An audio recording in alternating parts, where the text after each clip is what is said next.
Listo, muchachos. Entonces, como les estaba diciendo, hoy vamos a hablar de la fisiología tiroidea. En realidad es un tema muy bacano porque son unas hormonas muy importantes y son unas hormonas, pues, que hay que tener en cuenta porque nos vamos a cruzar con ella, la vamos a escuchar un montón de veces y son claves en un montón de procesos. Entonces, primero que nada, repasando un poquito de las generalidades anatómicas y todo esto, y un poquito histológicas.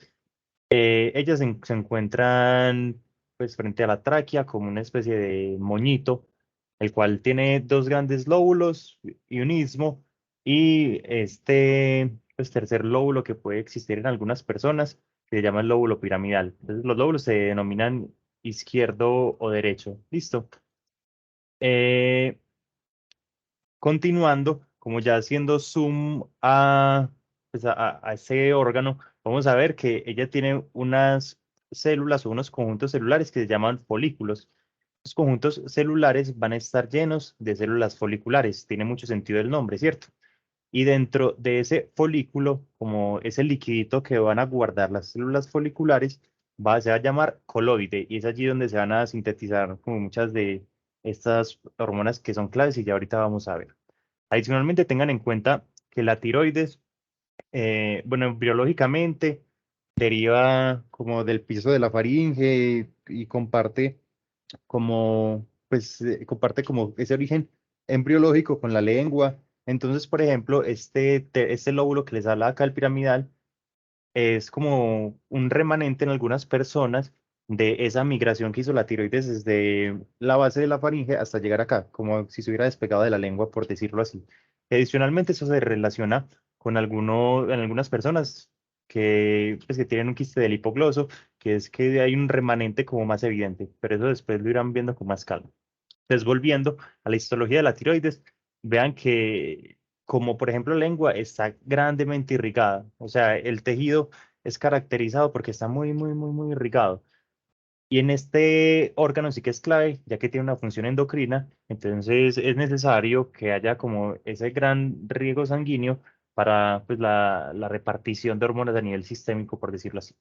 También van a aparecer en la tiroides las células parafoliculares o células C. Entonces, en mi endocrino en general, en todo lo de medicina, me gusta mucho como meterle la lógica a los nombres. Entonces, parafolicular, para, que por lo general es como, nos quiere decir que es como fuera de, y folicular del folículo.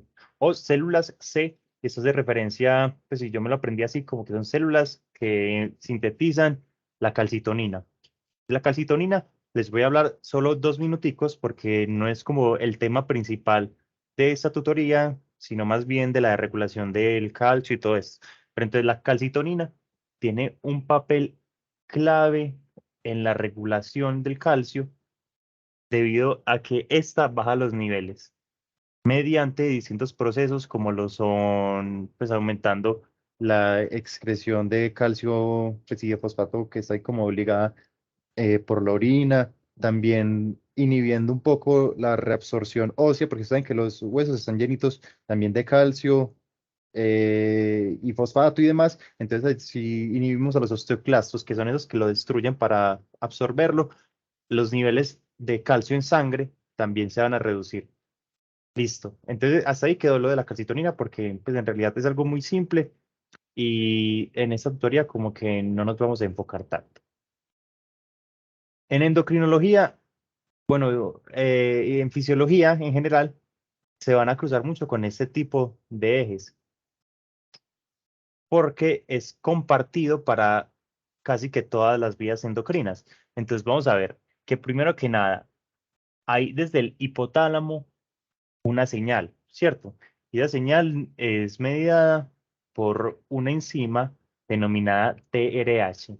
Este TRH, de nuevo poniéndole la lógica, nos está hablando de hormona liberadora de tirotropina o Tyrotropin Releasing Hormone, por las siglas en inglés. Eso como que lo tengamos ahí en cuenta y van a ver que en muchos de los otros procesos siempre RH va de hipotálamo a hipófisis. Listo. Entonces, en la hipófisis, específicamente en la adenohipófisis, como que esta TRH va a ejercer su función en las células tirotropas. Háganse de cuenta que la hipófisis es como pues como un batallón que está lleno de tropas, ¿listo?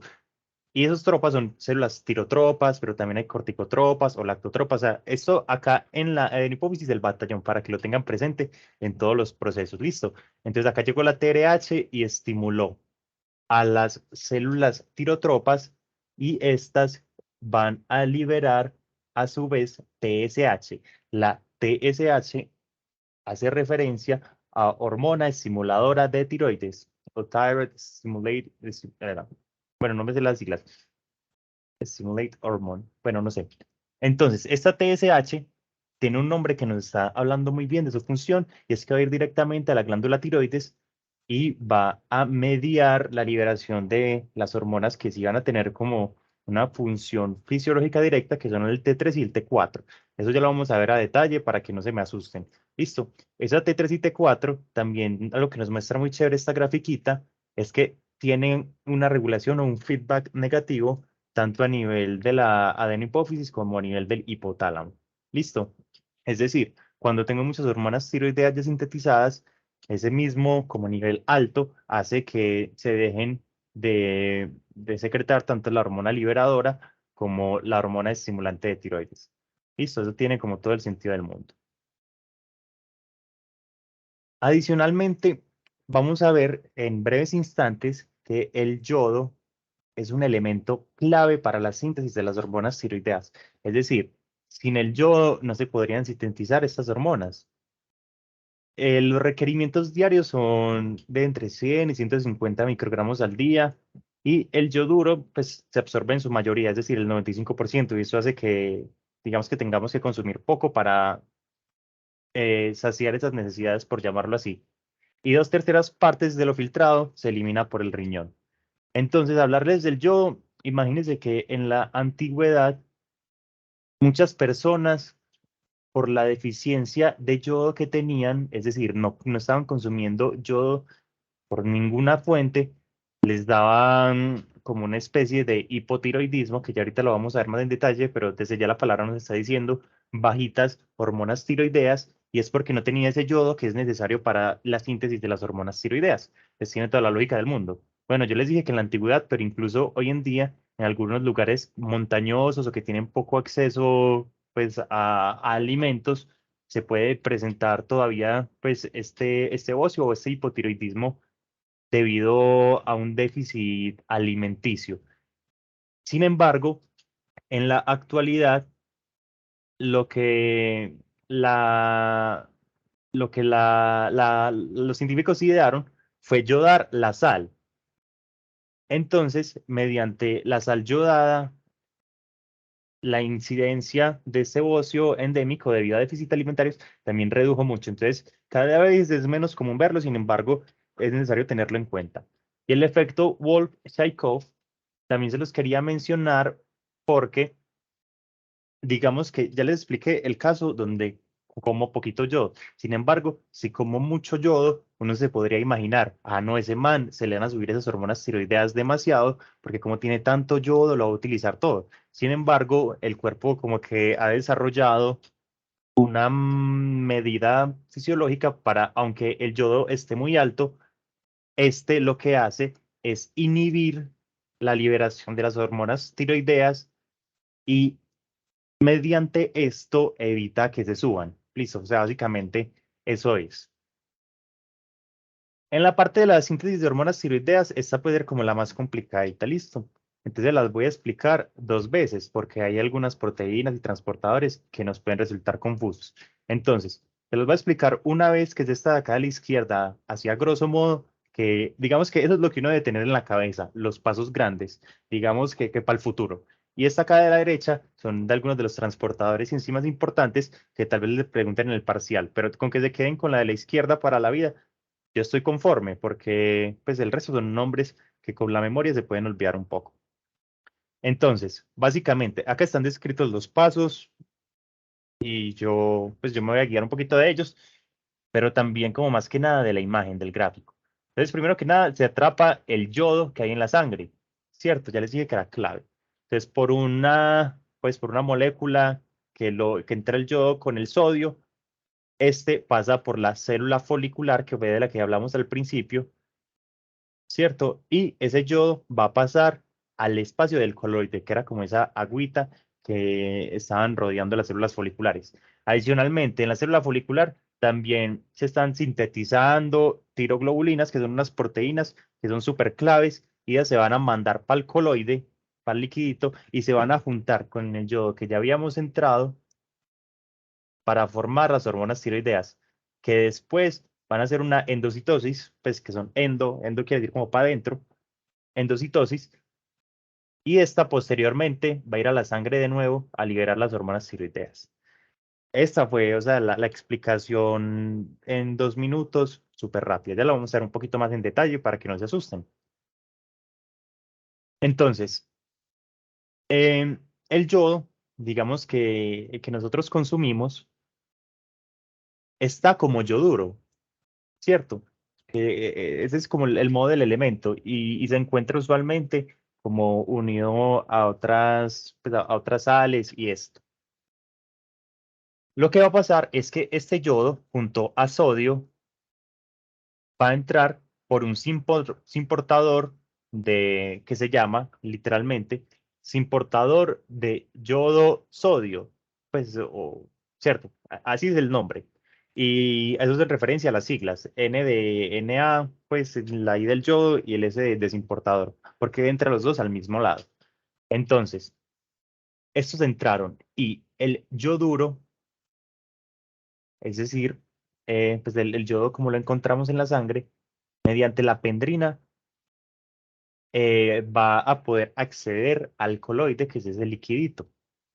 Y esta proteína, que sí es muy importante y se la tienen que aprender, que es la TPO, va a poder como oxidarse y formar pues el yodo, que va a ser el que posteriormente se una a las moléculas de tiroglobulina.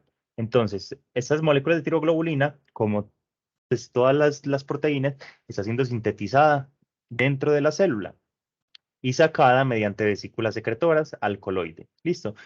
La tiroglobulina, como la ven en esta parte de acá, es una gran cadena que tiene muchas moléculas, háganse de cuenta como ramitas, de tirosina. Esta es como la estructura de la tirosina y solo se las muestro para decirles que la tirosina es muy parecida a las hormonas tiroideas que se van a crear. Lo que la diferencia es que la tirosina en su estructura no tiene yodos, mientras que las hormonas tiroideas sí tienen yodos, como vamos a ver a continuación. Entonces, esa tirosina es como esa materia prima, como el chamizo que uno coge para armarlo como un arbolito de Navidad con las bolitas. Exactamente lo mismo. Entonces, tenemos ahí la cadena de tiroglobulina de la cual ya les hablé, con las moléculas de tirosina, y entonces ese yodo que entramos gracias a la TPO. También la TPO va a volver a actuar acá para que el yodo se pegue a las moléculas de tirosina. Entonces vean, por acá se unió uno, por acá se unió otro, por acá, por acá, por acá y por acá. Entonces vean que en la mayoría se unen de a dos, ¿cierto? Pero también puede dar el caso en el que se le una solo un yodo. Y eso ya nos va a dar como dos nombres o dos moléculas distintas. La primera, que pues su nombre nos va a decir, pues tiene toda la lógica del mundo, que es la diyodotirosina, o esta, que es la monoyodotirosina. A eso se referencia el DIT y el MIT. Posteriormente, también mediada por la TPO, se va a dar el paso de la conjugación. Entonces, haciendo como un recorderis de los pasos, tenemos que la TPO es importante en la oxidación del yodo, en la yodación, que es ponerle ese yodo a la tirosina, y adicionalmente en la conjugación. La conjugación en lo que consiste es en que hacete de cuenta que se van a pasar unas moléculas de tirosina y se van a pegar donde la que le sigue. Listo, se le van como a subir. Entonces se van a formar estos compuestos, los cuales pueden ser como pues de tres grandes maneras. Uno en el cual se agrupen dos tirosina, perdón, que tendría en total 4 yodos. 1, 2, 3, 4. Listo. Y esta hormona tiroidea la vamos a conocer como T4, porque tiene 4 yodos, o tirosina, tiroxina. O también se puede dar el caso en el que en el anillo interno o en la porción de tirosina interna haya 2 yodos y en la externa solo uno, y eso se va a llamar como T3 o triyodotironina. Listo. Pero también se puede dar el caso en el que en la cadena interna haya un yodo y en la externa dos, o sea, al revés de la 3. Y eso se conoce como T3 inversa. Y ya vamos a ver qué pasa con eso. Entonces, posteriormente, estas moléculas hagan de cuenta que son rodeadas por un pedacito de membrana y entran a la célula.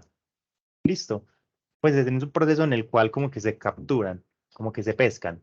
Entonces se forma una vesícula, la cual posteriormente se une con un lisosoma y recordarán que los lisosomas son superácidos, entonces esto lo que hace es separar esa cadena de tiroglobulina de las moléculas tiroideas que ya habíamos formado, entonces las deja libres, las deja por acá como más suelticas, como cuando uno poda un árbol. Sin embargo, también se puede dar el caso en el que pues atrape cosas y se queden, o sea, que todavía no hayan pasado por la fase de conjugación y se queden como monoyodo tiroxina o diyodotironina. Y estas van a ser utilizadas por la célula para sintetizar más tiroglobulina, como para reciclarlas. Adicionalmente, ya estas van a salir a la sangre y ya vamos a ver un poquito más los procesos. Entonces, para que tengan en cuenta, todo tiene como cierto orden. Ya hablamos como de la regulación de la secreción de las hormonas tiroideas. Acá hablamos un poquito de la síntesis. Ahorita vamos a hablar de los transportadores, de los receptores y de la función, para que en su cabeza se vaya creando como ese mapa mental. Esta es un poco más pues, de la estructura, simplemente como para mostrarles la importancia del orden de los yodos, debido a que de una vez les digo, la triyodotironina va a ser la hormona tiroidea que más función tiene, a pesar de que y escúchenme bien, la tiroxina o T4 es la que se produce en un 90%, la que sintetiza en un 90%. Sin embargo, bueno, un 90 y hasta más. Sin embargo, la triyodotironina es la que va a tener más función fisiológica y la T3 inversa o RT3 es un modo digamos así, de inhibirla. O sea, la T3 inversa no tiene función, no tiene gran función por decirlo así. Ya lo vamos a entender un poquito más adelante. Entonces, el transporte de las hormonas tiroideas, una vez salieron de la célula, pues tengan en cuenta que estas hormonas tienen que ser transportadas sí o sí, porque si no, tendría una vida media muy corta y se perdería de gran manera su papel fisiológico. Entonces, dentro de los transportadores principales, hay que resaltar a la globulina de unión a la tiroxina o TBG, y también a la albúmina y a la transtirretina. Sin embargo, como que voy a detener en la globulina de unión a la tiroxina y decirles un par de cositas de esta. Imagínense que esta es sintetizada a nivel hepático. ¿Listo? Entonces hay como algunos procesos en los cuales esta síntesis se puede ver alterada. Por ejemplo, en las mujeres embarazadas o ante los niveles elevados de estrógenos, se empiezan a liberar mucha TBG y esto termina como aumentando en general los niveles de hormonas tiroideas. Entonces, por ejemplo, en el embarazo hay muchas hormonas tiroideas, que eso de hecho es útil, por ejemplo, para el feto, tiene una explicación fisiológica. O también, por ejemplo, en los pacientes que hay falla hepática de algún tipo, se van a producir menos de estas proteínas. Entonces, para que tengan en cuenta como el papel o la perspectiva general y la correlación con muchos otros procesos de lo cual nos puede hablar como esas cositas básicas. Acá hablándoles un poco pues, de los valores, las hormonas tiroideas para ejercer su función tienen que estar libres, o sea, las estamos transportando, sin embargo, para que ellas ejerzan su función, tienen que liberarse de esos transportadores. En la clínica se suele medir algunas de esas enzimas para ver cómo está la condición o cómo está esa fisiología tiroidea general de la persona. Entonces, pues se mide usualmente la TSH, la T4 total, la T3 total y la T4 libre.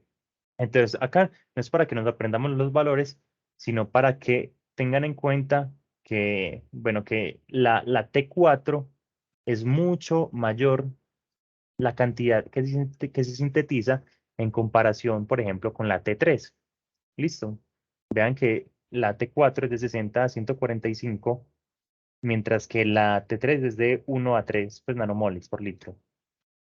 Y la T4, a su vez, es mucho, mucho, mucho más bajita en comparación a la total, en comparación a la que está enlazada a proteínas.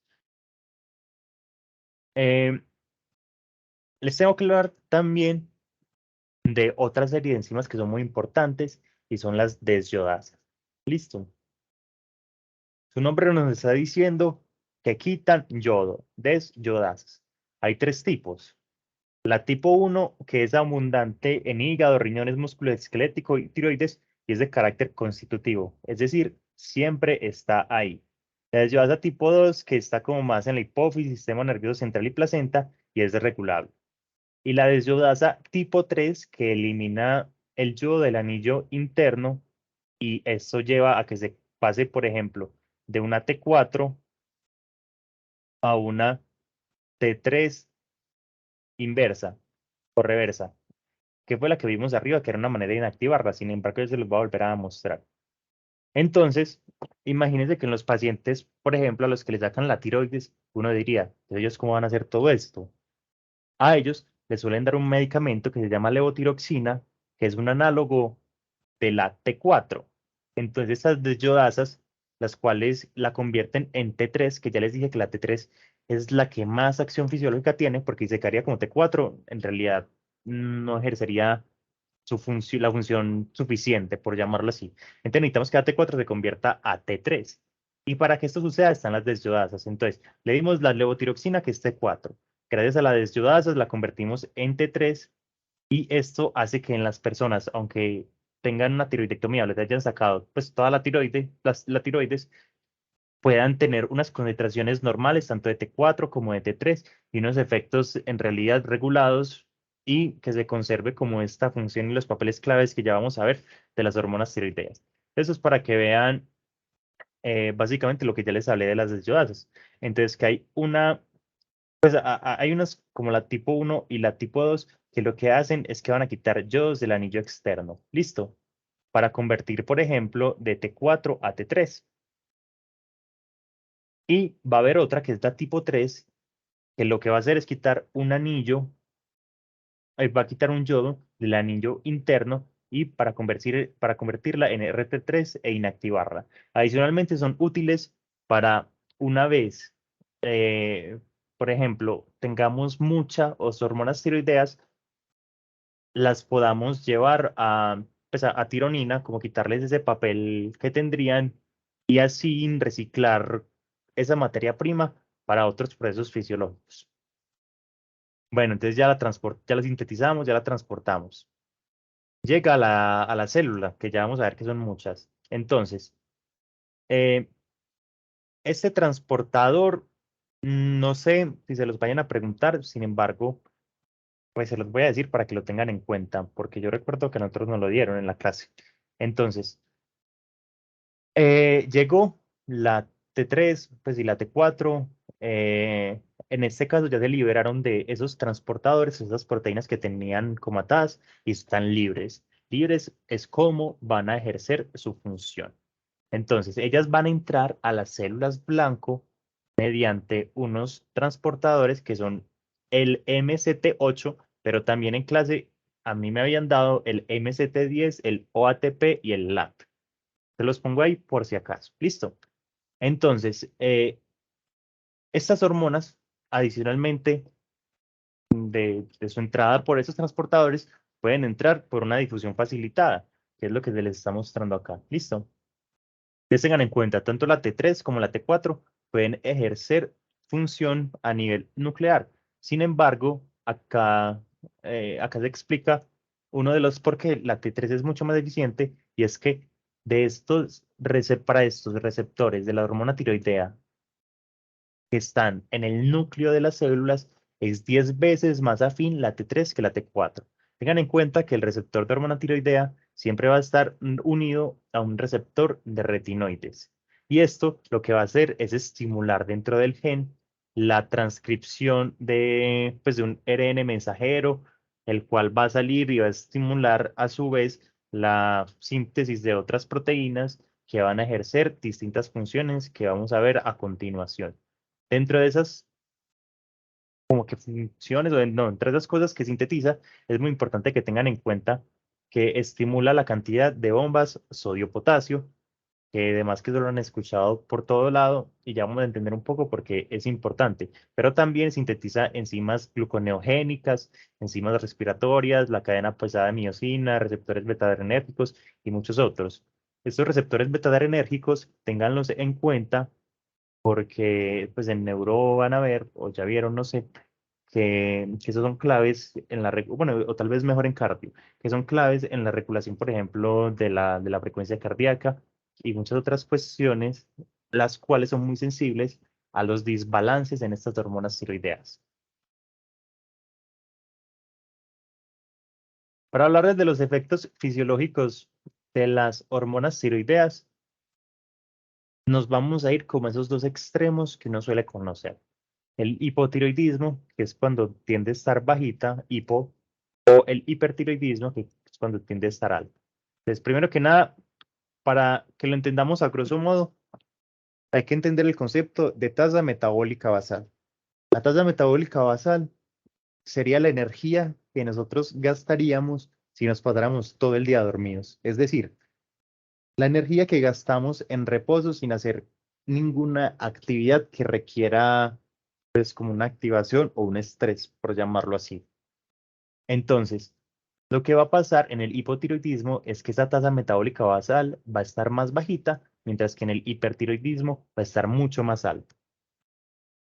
Las hormonas tiroideas, a su vez, van a ejercer funciones directas sobre el metabolismo de los carbohidratos, de las proteínas, de los lípidos, de la termogénesis y del sistema nervioso autónomo. Entonces, estos tres son súper claves pues, por las cuestiones del metabolismo y por otras condiciones que ya vamos a ver particular.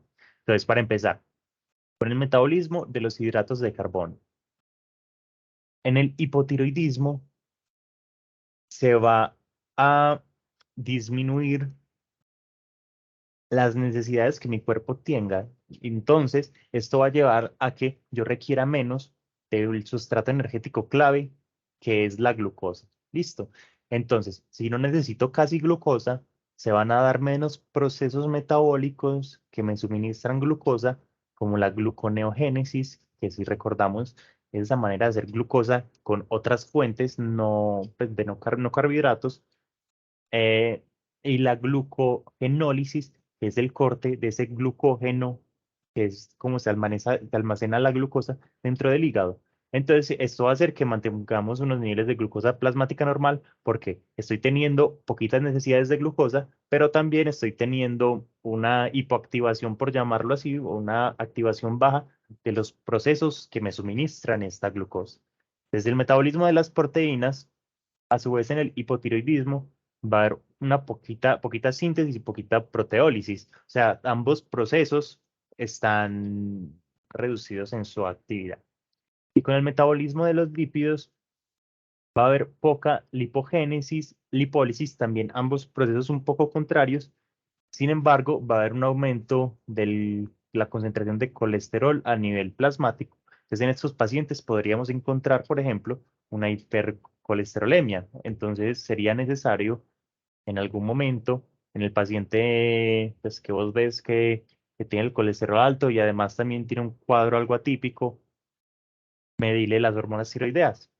Entonces, ya para el lado contrario, que también nos va a permitir seguir entendiendo del hipertiroidismo, entonces en cambio en ellos, como están tan activados, vamos a necesitar mucha más glucosa. Necesitamos que se dé el proceso de la gluconeogénesis, de la glucogenólisis, adicionalmente que o sea, que haya como un recambio constante, que haya una síntesis y proteólisis pero sin embargo, esto va a terminar causando, cuando está muy activado, una atrofia muscular. Entonces, para que lo tengamos en cuenta.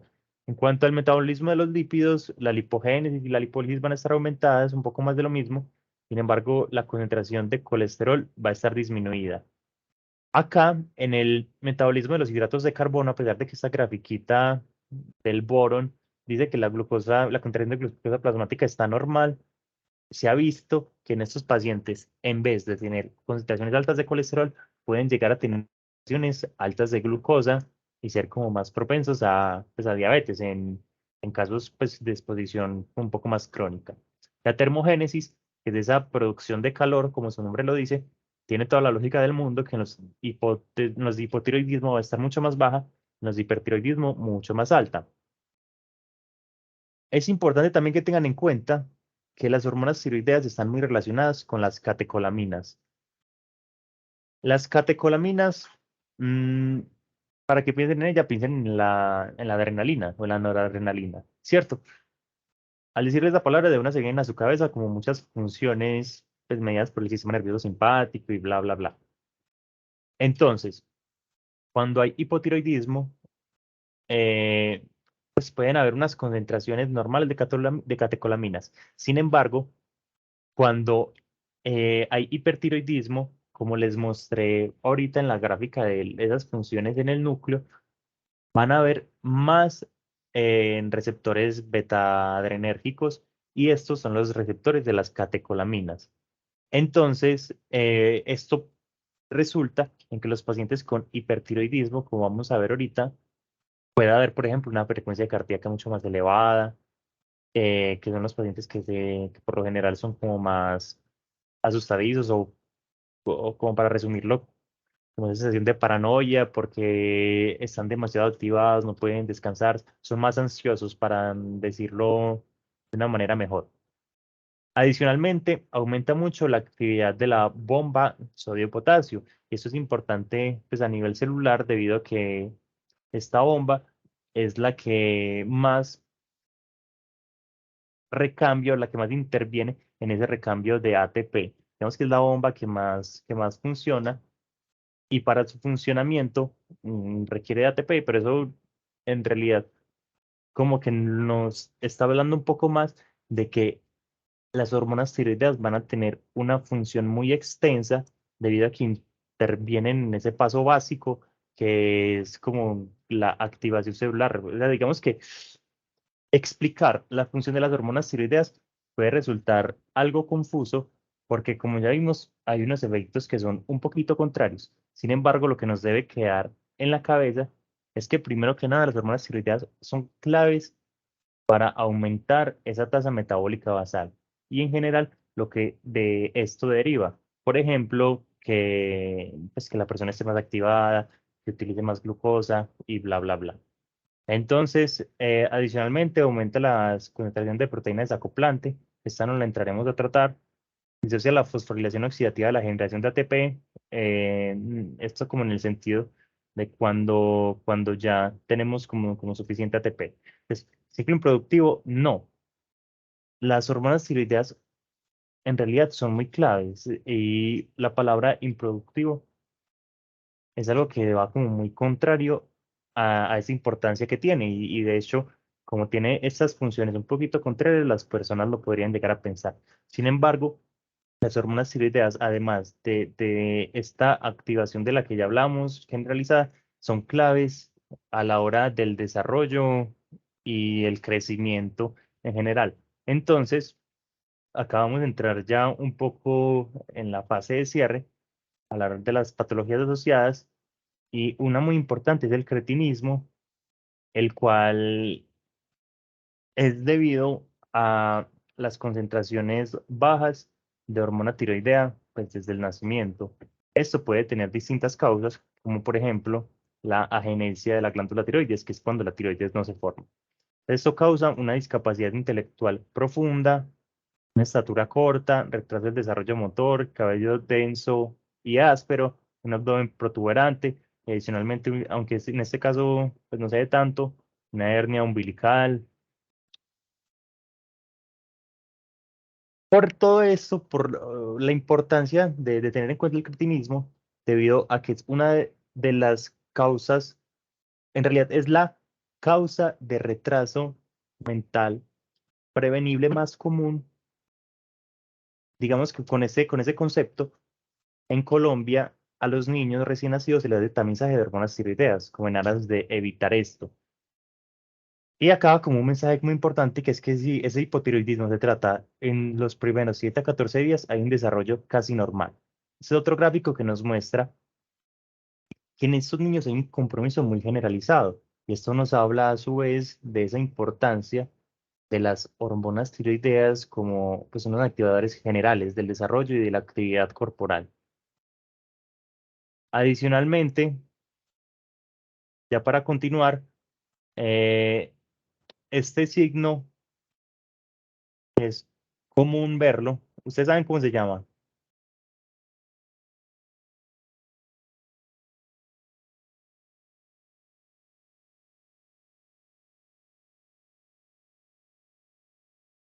Hola. Sería el bocio. Pues, Sí, ese sería un bocio, exacto. ¿Y sabes por qué se da de pronto?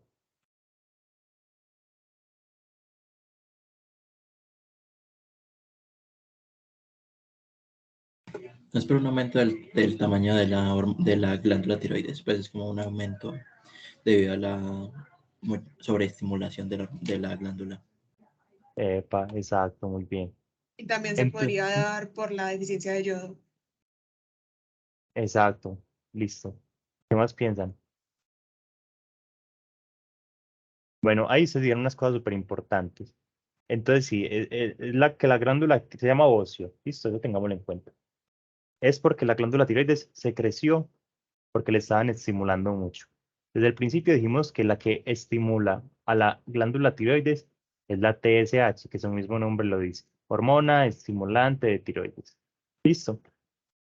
Adicionalmente, pues, la compañera también nos decía algo importante, que es que se puede deber a la deficiencia de yodo, como vimos por allá arriba.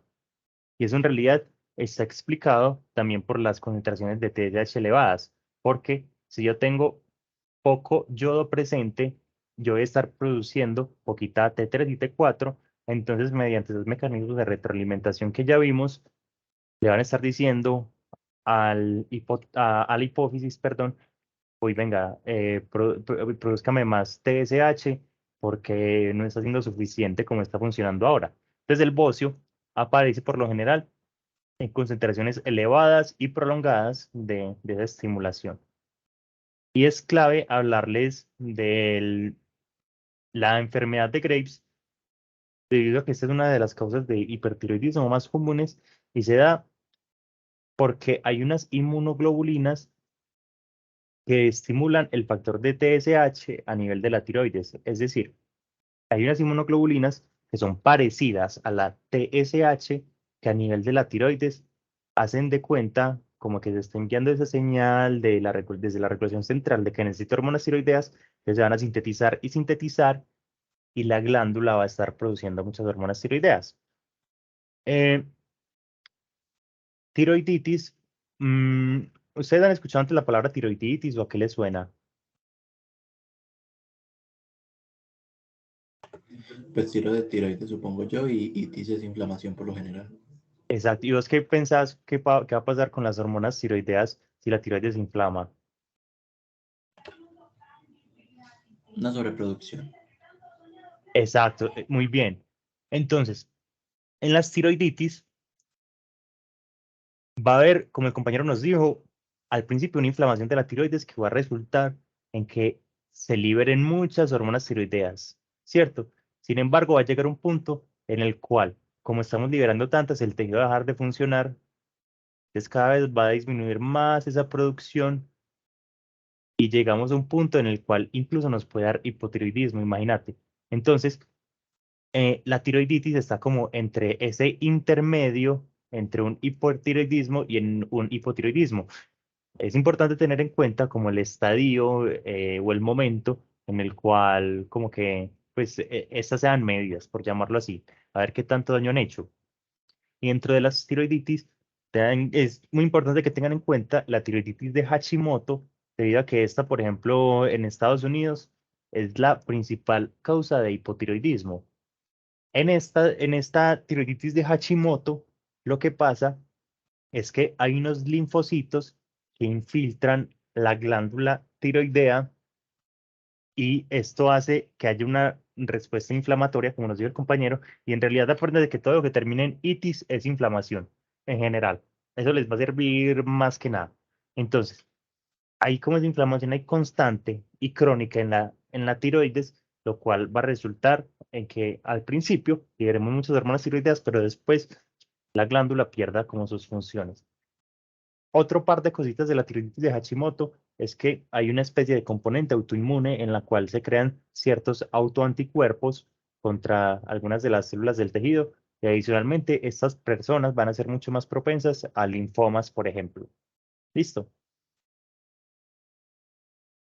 Ya acá, como porque pues, en la clínica me parece como muy bacana para entender las cuestiones fisiológicas, eh, la sintomatología ya como que la tenemos muy presente por lo de las funciones que hemos visto. Entonces, en el hipotiroidismo, de manera general, va a haber fatiga y debilidad. Es la persona que uno encuentra letárgica, la persona como con somnolencia, perdón, intolerante al frío porque tiene poca termogénesis, va a tener un aumento de peso y un mixedema. Eso el mixedema es súper importante. El mixedema se da por una acumulación de ácido hialurónico y uno muy común o un lugar donde se encuentra mucho y es muy evidente es este a nivel periorbitario. ¿Listo? Entonces, hipotiroidismo, edema periorbitario, que es muy común ver y es muy importante tener en cuenta. Entonces, bueno, eso se da, diga, eso tiene también a su vez una explicación fisiológica, que es como porque los fibroblastos, que son esas células que están encargadas como que bueno, que están relacionadas con esa síntesis del colágeno, el ácido hialurónico, van a estar activadas por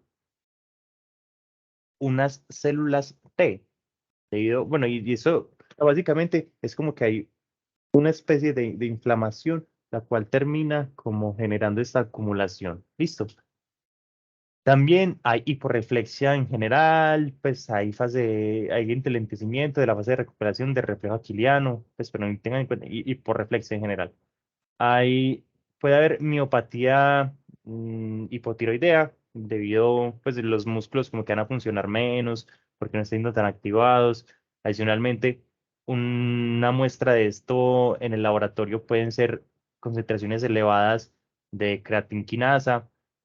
También hay estreñimiento y eso es entendible porque va a estar funcionando menos todo el cuerpo, entre ello el intestino. También puede haber depresión y bradicardia por lo de los receptores betarenérgicos que veíamos ahorita y la relación esa con las catecolaminas. Mientras que en el hipertiroidismo hay hiperactividad, ansiedad y este ítem de acá es muy importante debido a que solo aparecen en la enfermedad de Graves. ¿Listo? Entonces, en ellos hay un exoftalmos que es cuando, pues vean que el iris no, pues no está siendo tocado o si no está siendo tocado por los párpados, entonces ya eso como que nos va a definir pues un exoftalmos. Listo, esa es como la definición más básica, que es muy evidente. Y adicionalmente, en los pacientes de enfermedad de Graves únicamente puede haber un mixedema pretibial, ¿cierto? Que tengan de cuenta que en los de hipotiroidismo hay un mixedema que por lo general es más periorbitario y puede llegar a ser incluso muy general. Y por eso es que estos pacientes tienden a aumentar de peso, adicionalmente de lo de la baja tasa metabólica basal, de lo que ya hablamos. Pero en, la, en algunos casos de hipertiroidismo, específicamente los relacionados con la enfermedad de Graves, que es la de la inmunoglobulina, va a haber un mixedema pretibial. ¿Listo? En estos pacientes también puede haber taquicardia por lo mismo de los receptores beta-adrenérgicos y las catecolaminas y causar incluso una fibrilación atrial. muchas veces esa fibrilación atrial puede aparecer de nuevo y ser muy repentina. Entonces, en los pacientes que tengan alguna fibrilación atrial, háganse de cuenta un ritmo en el cual pues, los atrios del corazón, que son las cavidades de arriba, se mueven muy, muy, muy rápido, también habría que medir las hormonas tiroideas. Los pacientes van a presentar pérdida de peso, tiene todo el sentido del mundo, sensación de calor e hiperhidrosis, que es cuando suda mucho, irritabilidad, y una complicación que es la tirotoxicosis, que es cuando estas concentraciones de hormonas tiroideas se elevan demasiado. Y esta particularmente puede ser como muy riesgosa para la vida debido a que algunos de estos pacientes pueden terminar, por ejemplo, con una fibrilación atrial mortal. Y digamos que entendiendo un poco de las causas de la tirotoxicosis, se puede ver, por ejemplo, a pacientes que tienen como ya como un cáncer o algo en la tiroides y que, por ejemplo, de manera aguda se les suministra mucho yodo y en ellos ya no está funcionando como el efecto que vimos por allá arriba, sino que se empiezan a liberar muchas hormonas tiroideas. O también la interacción de algunos fármacos, como por ejemplo la amiodarona, que después la van a ver, pero la amiodarona tiene yodo en su estructura, lo que hace que, por ejemplo, algunos pacientes que la consuman puedan presentar como un descuadre en esos niveles de yodo y adicionalmente, pues por otros factores que intervienen, terminar causando unos aumentos de las hormonas tiroideas muy agudos y que pueden ser como muy arriesgados o pueden ser muy importantes para la vida de la persona. Muchachos, no sé, ¿tienen alguna pregunta de pronto? Ahí Lo al mismo yo final, tengo una. dale, listo. Es respecto al hipotiroidismo. Pues, o sea, lo que pasa es que, pues, o sea, nos pusieron como un taller, ¿cierto? Y pues digamos que todos los síntomas que refería pues como el paciente da para que pues sea hipotiroidismo. Pues resulta que hay un síntoma que dice que que el paciente presenta cialorrea. Entonces yo pues no sabría cómo relacionarlo o pues quería preguntarte si de pronto eso tiene que ver con que pues también el paciente tiene macroglosia. Entonces no sé si de pronto ese tamaño excesivo de la lengua influye en algo con la saliva. Pues es que no sé cómo relacionarlo ahí. Describe más del cuadro, porque, por ejemplo, la macroglosia, ¿vos sabes en qué es muy común? Pues, ¿has leído en qué es muy común? O, Pues sí, bueno, pues que es dale. común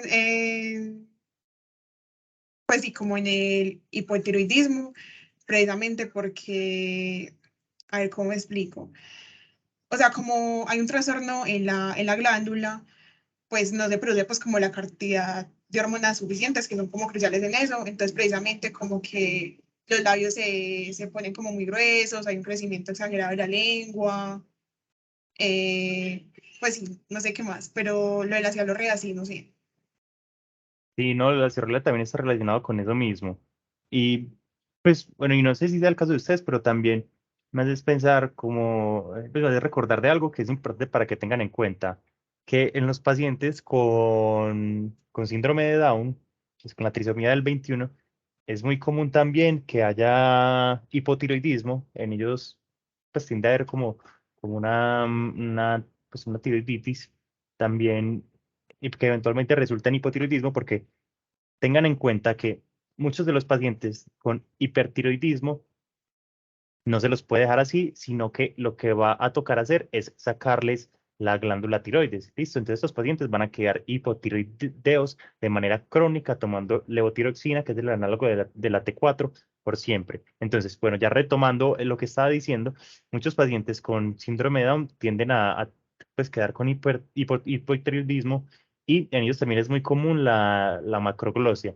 Entonces, ahí en tu caso pues me parecería muy interesante, a pesar de que no sé si sea, pues, como puntualmente ahí relacionado, pues, que haya tal vez una trisomía del 21 o tal vez, pues, como tú decías, puede tener una explicación en lo mismo, que son unos pacientes que están en general muy edematizados, que tienen como un letargo generalizado, que tienen un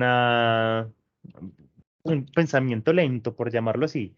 Entonces, sí puede ser como común la ciclosporina. Sin embargo, pues sí me causa ahí como cierta duda y yo creo que sería bueno buscarlo. Yo igual lo voy a buscar y si algo te hago llegar la información pues con Aleja, que fue la que se comunicó con ustedes para hacer las encuestas y esto. Y si algo si quieren, de hecho, pues me parecería súper bacano que realizáramos esos talleres cuando los presenten o algo, pues no sé, ¿qué Pues, piensan? Ujú. listo, de una. Pues ahí, o sea, la historia clínica es de bueno, un bebé, no recuerdo cuánto tiene, y él tiene hipotiroidismo congénito. Pues si trisomía no tiene, pues síndrome aún no tiene. Ok, listo. Entonces tengan en cuenta que, bueno, ese sí estaría como más enmarcado. ¿Cuánto tiene? O sea, este es completamente recién nacido. 40 meses es el caso. 40 meses, listo. Entonces, no, o sea, es que si yo lo estaba viendo como por el lado de alguien un poquito más viejito, pero sí, o sea, eso se enmarca completamente dentro del cretinismo. Le dan eso bastante. Pues yo lo enfocaría por ahí y adicionalmente, como que tengan en cuenta que la principal causa del cretinismo es la agenesia de la tiroides, ¿listo? O sea, que no se forma desde el nacimiento. Ellos pueden estar normales los primeros días de vida porque todavía tienen las hormonas tiroideas de la mamá. Sin embargo, llega un punto, pues de 7 a 14 días después, en lo cual esto deja de ser insuficiente y la tiroides también, las hormonas tiroideas también tienen función a nivel pues, de los huesos y el alargamiento de los discos beneficiarios. Entonces, cuando hay poquitas, unos pacientes de estatura corta, pues en realidad, sí, yo lo enfocaría mucho por este cuadro, porque ya a los 40 meses, si nunca has tenido tratamiento, las manifestaciones deben ser muy evidentes. Y si tuvo una genesia de la glándula tiroides, que sería lo más común para un hipotiroidismo congénito, también hay que revisar, como les dije, esa relación con la lengua, porque la lengua comparte un origen embriológico. Sí, pues no sé, ok, ¿ustedes qué piensan? Sí, sí, ya quedó mucho más claro. Muchas gracias. Hágale pues. ¿Alguna otra pregunta de pronto? Ese caso me pareció súper bacano, qué chévere. Hola Alejo, hablas con Alejo. Hola, Yo Aleja. ¿Qué también más? quería, bien, ¿y tú? Yo también quería hacer como una acotación ahí, es que es muy importante pues que vean como tal el contexto del paciente, porque por ejemplo cuando ahorita, no, qué pena, no vi el nombre de la persona que habló, pero ahorita que dijo de macroglosia y hipotiroidismo, pues también es válido pensar, digamos, en un paciente que tiene un perfil bastante autoinmune, entonces pudo desarrollar, por ejemplo, una tiroiditis al mismo tiempo que tenga una gastritis atrófica que le haya causado una anemia perniciosa. Entonces, esa anemia perniciosa puede también tener macroglosia.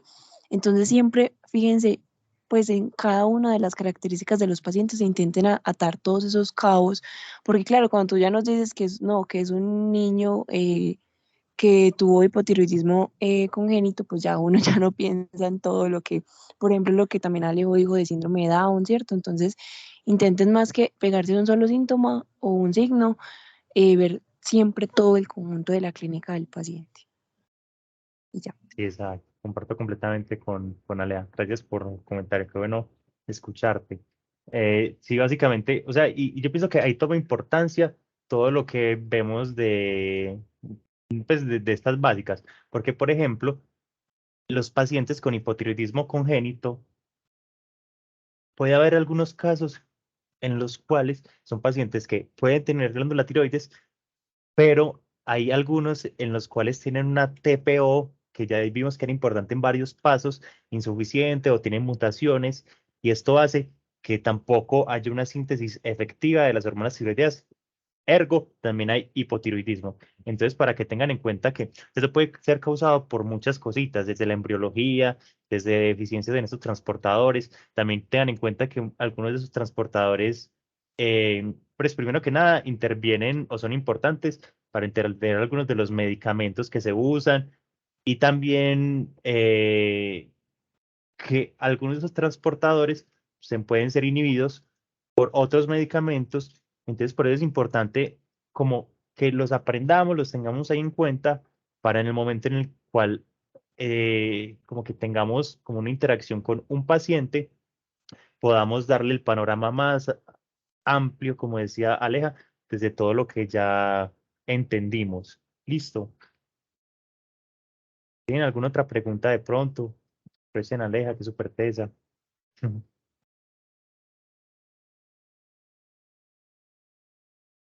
Ay, tan bobo. No, todo súper. Listo, muchachos. Pues siendo así, a las 6:01 vamos por terminando. Voy a parar la grabación. Listo.